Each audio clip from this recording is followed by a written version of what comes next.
We can expect televisions, self-driving cars. There's going to be a lot of that. There's an entire parking lot dedicated to self-driving this year.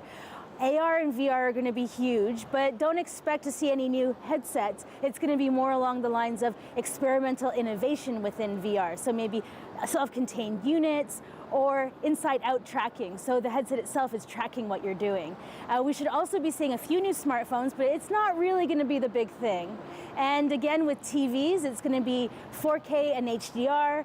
Sony's probably going to have a curved one, but it's just going to be more of the same old, but new models.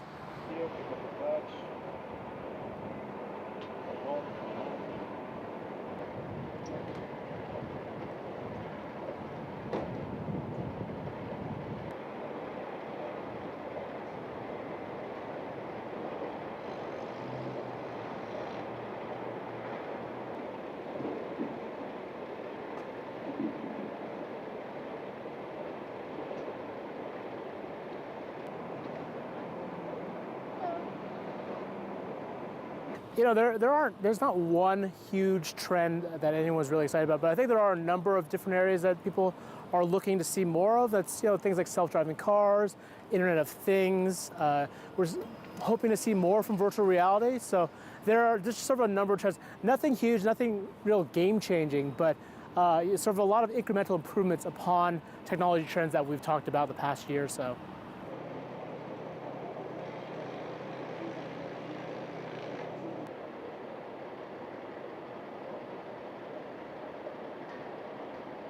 2016 showed us that smartwatches aren't really a thing, but wearables are definitely still a category, but it's not going to be just fitness trackers. This year I'm going to be looking for exoskeletons and sensors in clothing and maybe some new ways of tracking me inside the world. So maybe the car and a wearable combined for, you know, a complete look at fitness. So it's going to be kind of a new evolution of what we're thinking of as wearables, and not so much just like a smart watch or smart glasses.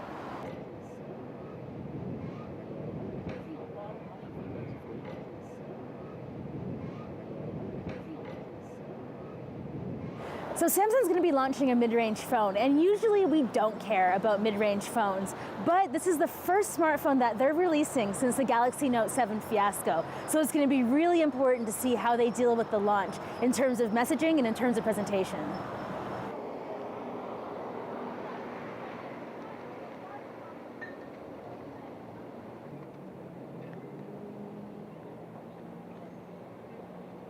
Traditionally, this is not a show for phones. That's really Mobile World Congress. But this is the first big public event for Samsung since the Galaxy Note 7 debacle. And so it'll be interesting to see how they respond to that controversy. Do they ignore it, or do they address it in some way?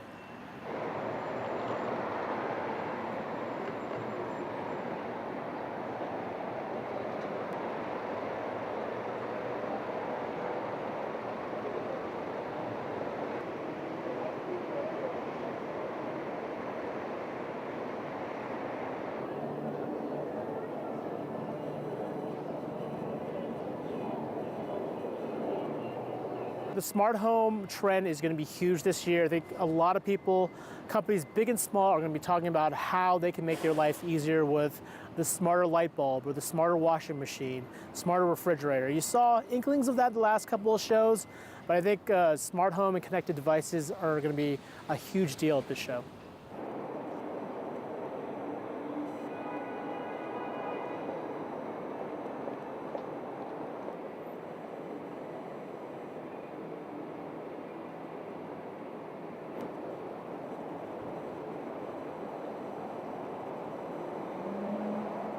I think last year, CES, virtual reality was a big deal at CES. This year, I think you're going to see more of it in a more practical way. I think you're going to see more content. You're going to see some of the entertainment companies come out with more virtual reality films, games, really just things that we could actually view with our virtual reality systems.